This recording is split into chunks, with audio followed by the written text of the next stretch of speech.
Welcome back, my Jedi friends, and today I bring you some slightly cunning linguistics by asking, is there a Cnut in your life? Now, I know there'll be clickbaiters coming on. You can't use that language, Adam, but it's CNUT for a reason, folks, for a reason. So, we're talking about King Canute. Who is King Canute? Let's talk a little bit about King Canute. King Canute was a Danish ruler who obviously ruled Denmark. He also ruled Norway and parts of Sweden, and he invaded England in 1015. So he was the ruler of at least three countries, arguably four, and he was very powerful. He was very persuasive. He's very good at what he does, and you may know a few Canuts in your life. So we're going to make a direct comparison. Some people just get what they want, they do what they want, and they don't give a shit. As it turned out, Canute was actually quite an effective leader. He managed to work with the people in the UK, and he also represents the zenith of the Danish Empire. The Danish Empire. So if you're Danish watching this, well done, well done. Your Canuts came over here and made a big impression, folks, a big impression. And yes, I know I've done it again, haven't I? I've gone down that clickbaity route, but I couldn't resist it. When you've got a Canute in history, a famous Canute. And there's probably a few famous Canuts in your life, I would imagine, folks, especially if you've clicked on this video. I just couldn't resist myself to play with the algorithm and the haters who want to click on to find out what's he talking about? What is this bloke talking about? So for the loose comparison, we're going to compare what did Canute do? Well, Canute, he definitely wasn't. He wasn't happy in his own place, minding his own business.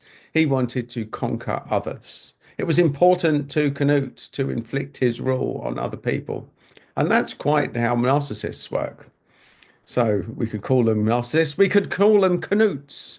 So narcissists, Canutes, we'll put them in the same category. Now, the irony is, I mean, I'm guessing that Canute must have been at least a little bit narcissistic. Anyone that's not happy enough ruling their own land and decides to invade others to inflict their rule on them, well, there's probably a little bit of narcissism in there. There's probably a little bit of trying to inflict their opinions on others to put other people down and pretty much to cut down, to destroy anybody that disagrees with it. Now, isn't that ironic? Because that's exactly how narcissists work. If you don't agree with them, if you don't do what they say, if you don't dance to their rhythm, that's it. You're done, folks. They're going to take you down.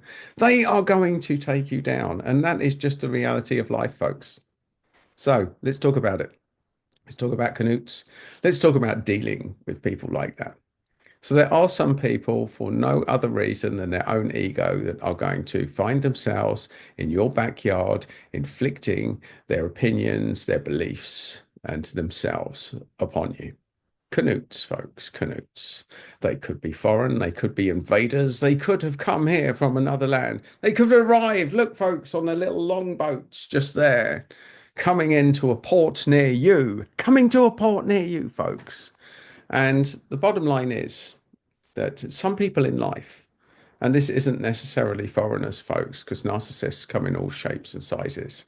And quite often they're your neighbor or they're the person in your family or whatnot.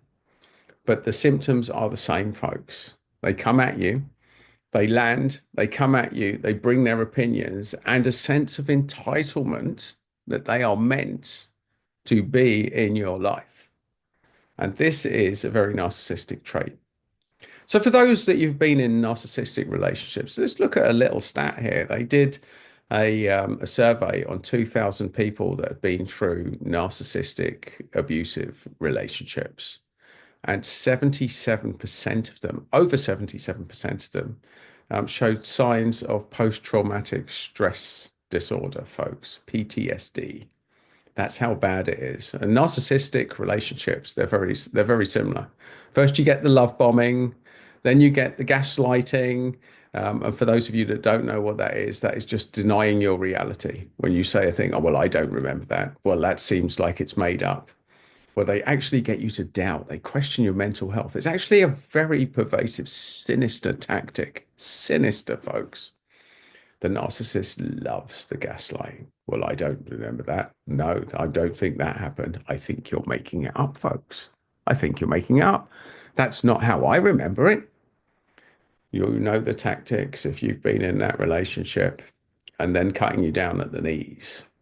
They take your energy and they steal it and they drain it and they drain it and they drain it and they drain it until there's nothing left. And what this is, folks, I mean, it's not, I'm not going to blame the Cnuts of this world for what they do, because we've talked about this on the channel. That until you wake up to the fact that you're not all sweetness and light and that you need to develop a backbone and sometimes just straight up tell people to fuck off out of your life, because subtlety doesn't work with a narcissist. You need to get nasty sometimes in order to get out. Get out is the goal. Sometimes get nasty is the means. Because one thing that I can tell you for certain is a narcissist doesn't like their own medicine. And we've talked about that before, folks. We've talked about that, that narcissists do not like their own medicine. They are um, they're very quick at being the victim. They like to hunt with the dogs and run with the fox. Run with the fox. So they are the person. The narcissist is the person that sets the building alight and then runs round the other side where everyone's watching and starts crying. Start crying, and they'll be the one with the most tears. They'll be the one that's sobbing the loudest, being the victim. So they cause the problem and then position themselves as the victim. That is the narcissist. That's one of their favorite weapons, folks.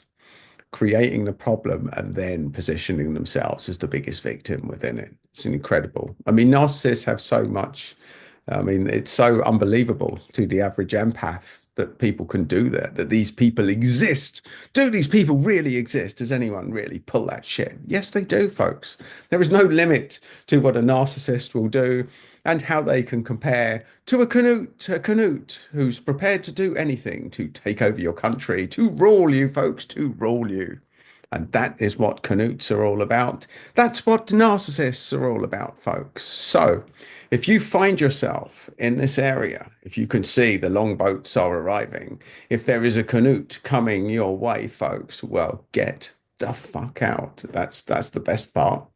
That is the most sage advice. But of course, there could be kids involved at that stage. You may have had the misfortune of having kids with a narcissist, in which case you're going to have to deal with them for the rest of your life. But getting out, drawing firm lines, not taking their bullshit, not listening to it. Don't even engage them on their horse shit, folks. And there's other videos on this channel that go into a lot more detail in this, but today it's just a message to say that there are a personality type that are not looking to be reasonable. They are not looking for a negotiation. They are not looking for an even relationship. They are looking to dominate you. They are coming to your shores. They're coming to your doorstep, folks, to take over your life, to take over your life. They're not looking for compromise. They're not looking for an even partner. They are looking to rule you, to rule you. And one country's not enough. Cnut had a couple of wives, folks, and he got on with the Holy Roman Empire apparently. But yes, he had a couple of wives. Cnut did pretty much what he wanted. He actually predated Henry VIII, who had lots of wives. So yeah, Cnut was there. He was doing all this way before Henry VIII had all of the fallout with the Church of England. Fortunately, Cnut managed to have two wives and seemed to get on with the Roman Catholic Church. So who knows, folks, or the Holy Roman Empire as it was at the time. So there you go, folks. Who's to say when you're a big enough Cnut, you can do what you want? And isn't that the rule for the Cnut you know in your life? When you're a big enough arsehole and you cause enough pain and you step all over people, you get what you want. unless you find resistance, folks. And resistance is your way because you will be the Jedi. And not only that, you've attracted these lunatics into your life, folks, because they are here to get you to defend yourself, to stand up for yourself, to develop a new skill set that is going to empower you. So, my Jedi friends, if you're ever faced with a Cnut, if the invasion is coming your way, if the symptoms are there, then be prepared to step up because you are being challenged to develop a skill set which will change your life and your fortunes. And at some stage, you may even be able to look back in the past and thank that Cnut for giving you the skill set that gives you more way to go through life fearlessly. Because once you've dealt with that, everything else will be easy.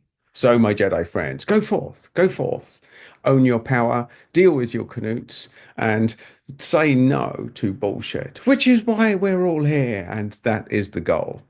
And you will feel better for it. And beyond that, folks, if you're finding me for the first time, if you want more little insights in life, more cheeky analogies and clickbaity videos, then you can get that by subscribing to the channel, which I suggest you do.